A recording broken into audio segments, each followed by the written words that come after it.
D'abord, je tiens à remercier infiniment à la CA pour l'appui qui est en train de donner au gouvernement de la République de la Guinée équatoriale, et particulièrement au ministère du Commerce, de l'Industrie et de la promotion des entreprises de la Guinée équatoriale par rapport à l'élaboration de sa stratégie nationale de mise en œuvre de la ZLECAf que nous avons débuté depuis l'année passée, malgré les différentes difficultés que nous avons eues pendant cette période. Mais ils ont été là, la CA était là, et elle a fait le nécessaire afin que la Guinée équatoriale puisse disposer de sa stratégie nationale de mise en œuvre de la ZLECAf. Le travail a été bien fait, ça a été un très bon travail avec beaucoup d'efforts consacrés. Donc nous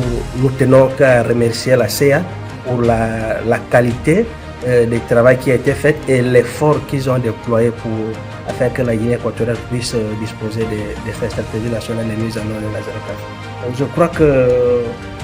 les différents partis, surtout le consultant qui a été en tête de la confection de ce document, il avait dit ça. Nous aussi, on est consciente que le travail ne s'arrête pas juste à l'élaboration des documents, des stratégies. Il faut continuer parce que le résultat de la stratégie, ça doit être la mise en œuvre de cette stratégie. C'est pourquoi après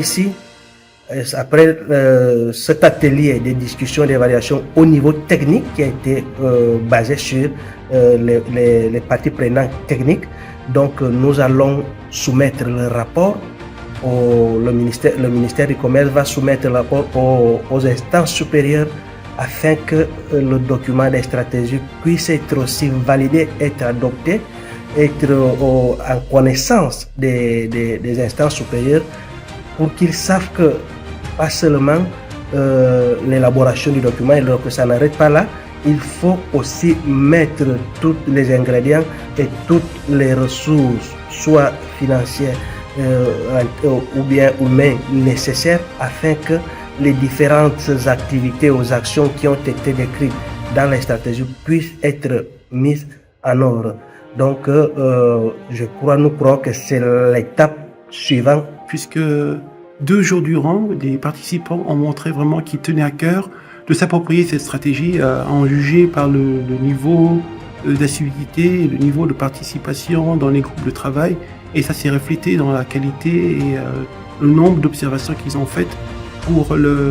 l'amélioration et la finalisation de ce document. Et comme vous le savez, ce n'est que la suite logique de l'activité qu'on avait commencé il y a 1 an sur la sensibilisation des parties prenantes équatoriennes à la mise en œuvre de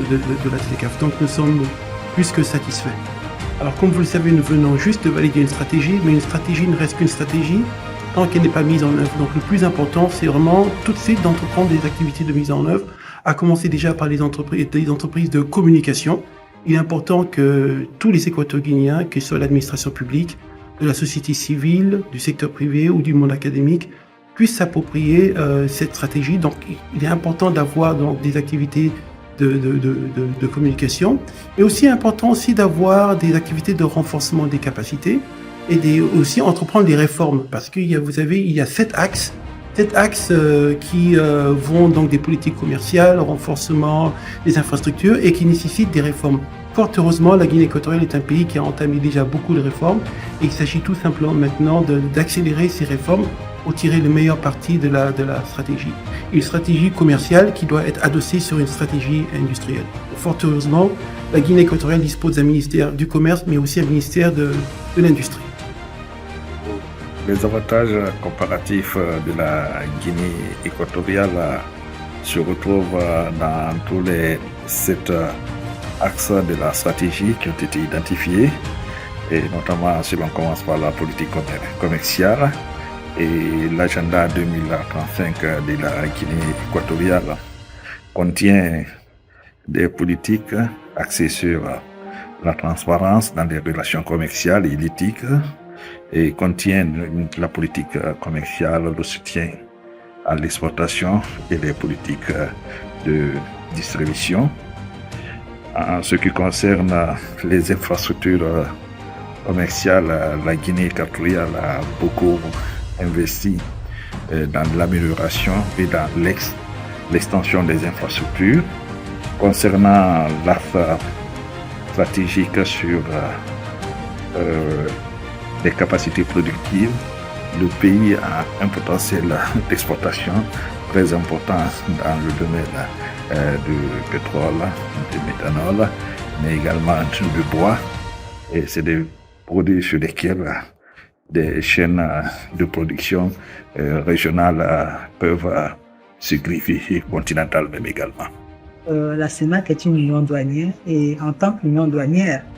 la CEMAC et les États membres ont élaboré une liste de concessions tarifaires, une liste commune de concessions tarifaires qui a été validée au niveau de la ZLECAf. Il s'agit aujourd'hui de s'assurer que les États membres mettent en œuvre cette liste de concessions tarifaires, notamment en la transposant dans l'ordre juridique interne des différents États membres, en commençant par l'inscrire dans la loi de finances. Et lors de la dernière réunion que nous avons eue dans le cadre de réunion statutaire de la Commission permanente du commerce, nous avons échangé avec nos États membres. Il se trouve qu'à cette date-là, en janvier 2024, il n'y avait qu'un seul État qui avait transposé la liste de concessions tarifaires qui prévoit les différentes libéralisations des produits dans sa loi de finances. Et donc, nous encourageons les autres États membres à emboîter le pas à ce pays-là pour que